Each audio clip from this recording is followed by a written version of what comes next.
on. Jiri Prochazka versus Carlos Ulberg. This is going to be a great fight. Um, Ulberg is going to have to switch Jiri off early.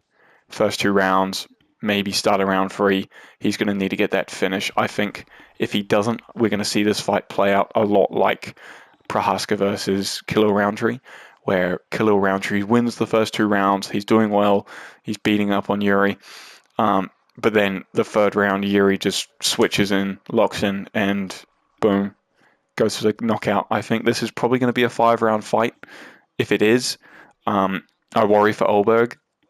I don't think Ulberg wins a 5 round fight against Jiri, to be honest. I don't know if his ground game is good enough to keep Jiri on the ground long enough to keep Ulberg safe. I think Ulberg can definitely win the first 2 rounds. I think if he does win, he's gonna.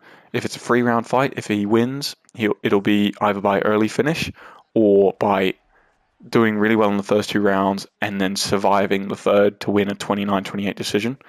If it's a 5 round fight, I think he looks to win the first 2 or 3 rounds, and then try and get to a decision by mixing in his ground game to keep Jiri away from, to keep Jiri out of the battle on the feet.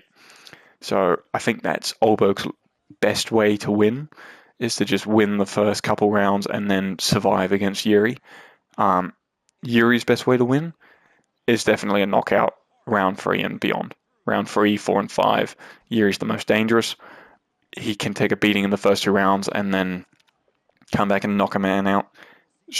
We saw it against Khalil Rountree. So yeah, I think Yuri's going to look to get like a third round and later knockout, while Ulberg's going to try and win a decision or finish Jiri early. If either of them wins, they're looking at a title shot. This honestly could be for undisputed if Pereira moves up to heavyweight or like an interim and then get promoted to undisputed.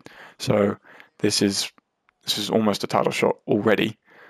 So I think, yeah, whoever wins is going to be in the title shot. Whoever loses still going to be a top contender, top 3 contender. So that's good for both. It's a good look for both of them. With just like 1 or 2 fights against like Ankalaev or Rountree, that's a comeback for them, and they're looking at another title shot. So both of these guys are in a pretty good position to stay around the title picture for a while if they win this fight. And the loser, I think, should just look to take on Ankalaev. Maybe if Carlos Ulberg loses, he would look for a Khalil Rountree, but because I think he could finish Khalil Rountree.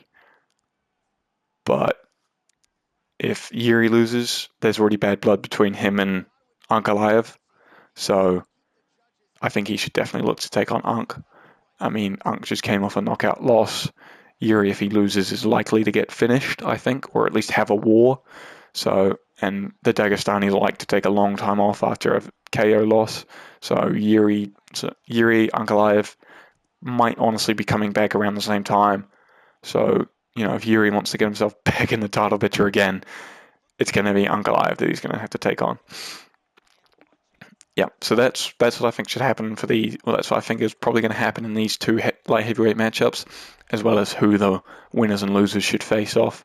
Next off, I'm going to be breaking down the top 15 and who I want to see in matchups this year. But anyway, thank you for watching, and I'll catch you in the next